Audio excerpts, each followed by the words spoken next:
Tulong Patrol! Ako din naawa din ako sa sarili ko. Kasi sa tinagal-tagal, sa loob ng 13 years, ngayon lang nangyari to. Di ko talaga sukat akalain na ganito. 13 taon nang naglilingkod bilang anti-crime volunteer si Nanay Cristita Duran. Isang voluntaryong samahan na walang sahod, walang benepisyo, kundi ang layuning makatulong sa kapwa.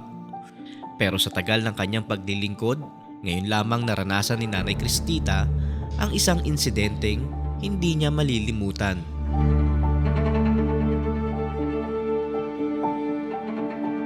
Ako po si Cristita Galicia Duran, isang volunteer ng anti-crime, Palawan Command po sa Lupang Pangako, Payatas B.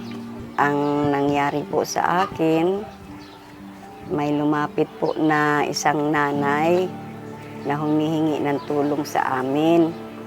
Kasi ang anak niya nagwawala, sinampal siya at sinuntok.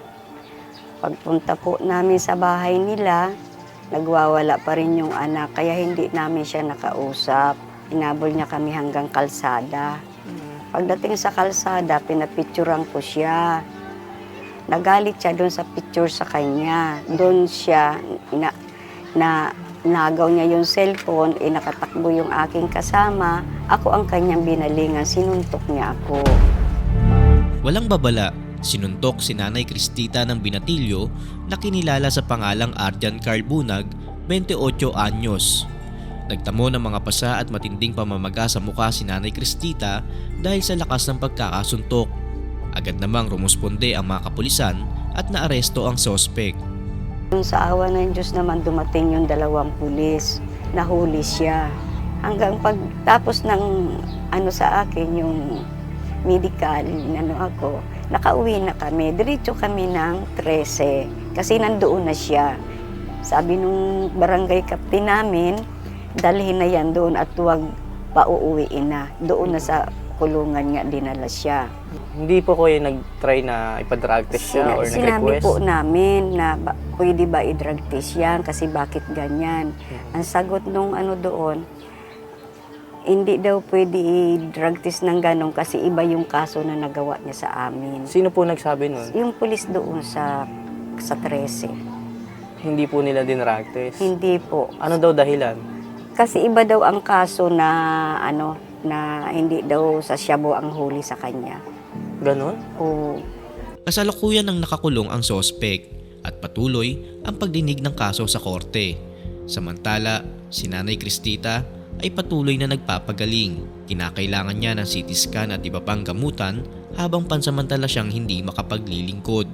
ang aming dito na bilang isang volunteer ay kumbaga sa nakakakuha kami ng experience para makatulong sa kapwa. Doon na po namin na yung kung papaano sa tao, tsaka yung kung paano namin gawin yung mga tinuro sa amin ni Tatay Rani na dapat lang namin gawin. Iyon po ang maganda kasi namin sa mga magulang at saka sa mga kabataan. Yun din talaga yung Opo. mo sa buhay kaya pumasok ka dito. Opo, kasi byuda na rin po ako. Mga apo ko na lang ang inaalagaan ko. Kaya pagdating ng gabi, gusto ko rin na malibang-libang naman din ako. At malaking tulong po itong anti-crime sa akin. Bakit po? Dito po ako nagkakaroon ng saya sa buhay. Ganun po. Sige, kwento nyo na diretso. Ba't po kayo naiyak? Naano lang ako kasi sa nangyari sa tagal-tagal ngayon lang, hindi ko akalain na ganito ang mangyayari sa akin. Kahit ako na lang ang nagpo-produce ng merienda dito namin sa gabi, kasi mga kapitbahay ko lang naman, masaya na ako sa ganung bagay na makatulong din ako sa mga kasama ko. Ako din naawa din ako sa sarili ko. Kasi sa tinagal-tagal, sa loob ng 13 years, ngayon lang nangyari to. Di ko talaga sukat akalain na ganito.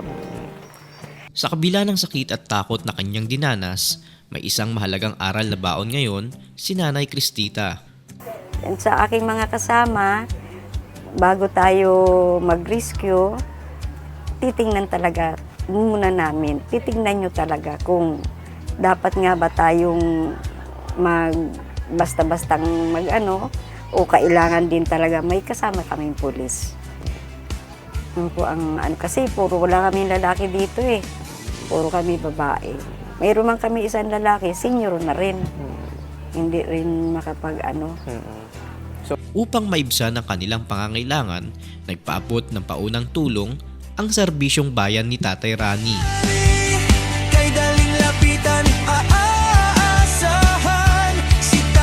Tatay Rani, maraming salamat po na binigyan niyo po ako ng pambili ng gamot po at bigas namin pansaing. Sana po Tatay Rani, sa laki ng inyong sakop ng anti-crime po, patuloy po sana ang kabaitan niyo po sa amin. Maraming salamat po. Ang serbisyo sa bayan hindi laging madali at minsan may kapalit na sakit at panganib. Pero sa mga tulad ni Nanay Cristita, ang pagtulong sa kapwa ay hindi kailanman matitigil. Para sa serbisyong bayan ni Tatay Rani, ito ang Tulong Patrol.